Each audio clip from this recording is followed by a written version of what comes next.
Reporter breaking. ഹാൽ cinema വിവാദത്തിൽ ഹൈക്കോടതിയിൽ നിർമ്മാതാക്കൾ പുനഃപരിശോധനാ ഹർജി നൽകും. സിനിമയിലെ ഒരു രംഗവും ഒഴിവാക്കാൻ കഴിയില്ലെന്നാണ് നിർമ്മാതാക്കളുടെ നിലപാട്. 2 രംഗങ്ങൾ ഒഴിവാക്കാമെന്ന് കോടതി അറിയിച്ചത് അഭിഭാഷകന്റെ പിഴവാണെന്നും സംവിധായകൻ റഫീഖ് വീര റിപ്പോർട്ടറിനോട് പറഞ്ഞു. കേൾക്കാം. കോടതി ശരിക്കും നീതിപൂർവമായിട്ടുള്ള തീരുമാനമാണ് കോടതിയുടെ ഭാഗത്തുനിന്ന് വന്നത്. പക്ഷേ ഞങ്ങൾ അഡ്വക്കേറ്റിൻ്റെ ഭാഗത്തുനിന്ന് ഒരു മിസ്റ്റേക്ക് സംഭവിച്ചു. അതായത് ഫസ്റ്റ് CBFCയുടെ ഒരു നോട്ടീസിൽ 1 മുതൽ 6 വരെയുള്ള പാരഗ്രാഫിലാണ് കാര്യങ്ങൾ എഴുതിയിട്ടുണ്ടാകുന്നത്. അപ്പോൾ നമ്മൾ അഡ്വക്കേറ്റ് ആദ്യം വാദിക്കുമ്പോൾ തന്നെ പറഞ്ഞു 1 മുതൽ 4 വരെ ഒരിക്കലും അംഗീകരിക്കാൻ കഴിയാത്തതും 5ഉം 6ഉം നമുക്ക് സംസാരിക്കാൻ പറ്റുന്നതാണ്. അത് നമുക്ക് തീരുമാനിക്കാം, പിന്നെ ഡിസൈഡ് ചെയ്യാം, അല്ലെങ്കിൽ അതിലേക്ക് കടക്കാം എന്ന് ഉദ്ദേശിച്ചത്. അങ്ങനെ നമ്മൾ അഡ്വക്കേറ്റ് ഉദ്ദേശിച്ചത് കോടതിയിലെത്തുമ്പോൾ 5ഉം 6ഉം ഞങ്ങൾ കട്ട് ചെയ്തോളാം എന്നുള്ളത് ആ രീതിയിലാണ് കോടതി എടുത്തത്. ബഹുമാനപ്പെട്ട കോടതിയുടെ ഭാഗത്ത് നോക്കുമ്പോൾ 5ഉം 6ഉം കക്ഷികൾ സമ്മതിച്ചിരിക്കുകയാണ്. കക്ഷികൾ അംഗീകരിച്ചതിൻ്റെ മുകളിൽ കോടതിക്ക് ഒന്നും ചെയ്യാൻ പറ്റില്ല.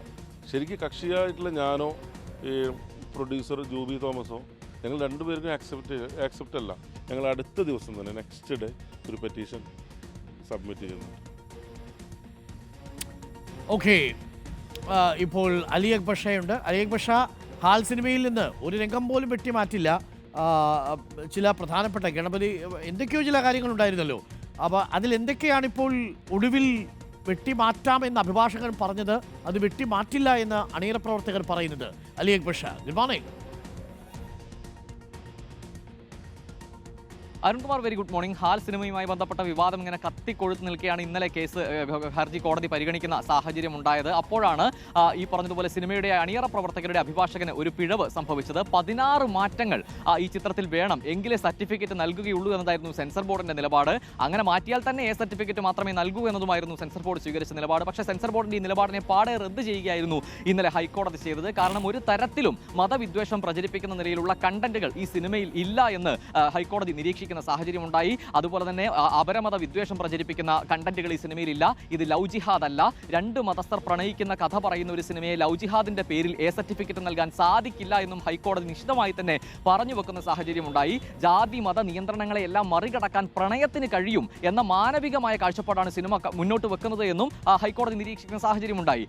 ഈ നിരീക്ഷണങ്ങളോട് കൂടിയാണ് സെൻസർ ബോർഡിന്റെ തീരുമാനങ്ങളെല്ലാം ഹൈക്കോടതി റദ്ദ് ചെയ്യുന്ന സാഹചര്യം ഉണ്ടായത്. പക്ഷേ അതിനിടയിൽ സിനിമയുടെ അണിയറ പ്രവർത്തകരുടെ അഭിഭാഷകന് ഒരു ചെറിയ പിഴവ് പറ്റി. ഇതിൽ സെൻസർ ബോർഡ് ആവശ്യപ്പെട്ട 2 മാറ്റങ്ങൾ ഓക്കെയാണ്, അത് അണിയറ പ്രവർത്തകർക്ക് ഓക്കെയാണ് എന്ന നിലയിലുള്ള ഒരു പരാമർശം വക്കീലിന്റെ ഭാഗത്തു നിന്നും അഭിഭാഷകന്റെ ഭാഗത്തു നിന്നും വരുന്ന സാഹചര്യം ഉണ്ടായി. സ്വാഭാവികമായും അഭിഭാഷകൻ തന്നെ അങ്ങനെ പറഞ്ഞ സാഹചര്യത്തിൽ അതിനപ്പുറത്തേക്ക് ഒരു നിലപാട് സ്വീകരിക്കാൻ കോടതിക്ക് കഴിയാത്ത സാഹചര്യം ഉണ്ടായി.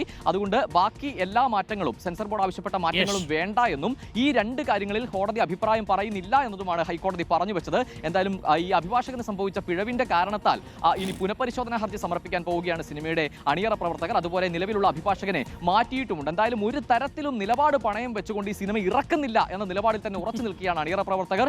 അങ്ങനെയാണെങ്കിൽ 2.5 മാസങ്ങൾക്ക് മുൻപ് തങ്ങൾക്ക് സിനിമ ഇറക്കാമായിരുന്നു. ഇത്തരത്തിൽ ഈ സെൻസർ ബോർഡ് മുന്നോട്ട് വെക്കുന്ന ജനാധിപത്യ വിരുദ്ധമായ ഒരു കാര്യങ്ങളെയും അംഗീകരിക്കില്ല എന്നും സിനിമയുടെ സംവിധായകൻ റഫീഖ് വീര പറഞ്ഞു വെക്കുന്നു. Arun, okay, thank you. Ali, സംഘം കാവലുണ്ട്, പറഞ്ഞാൽ A സർട്ടിഫിക്കറ്റ് കൊടുക്കും എന്നാണ്. സംഘം എന്ത് എയാ? എന്ത് കാര്യങ്ങളാണ് സെൻസർ ബോർഡിന്റെ നോൺസെൻസ് തീരുമാനങ്ങളെ. അതേപോലെ അങ്ങനെ പലതും.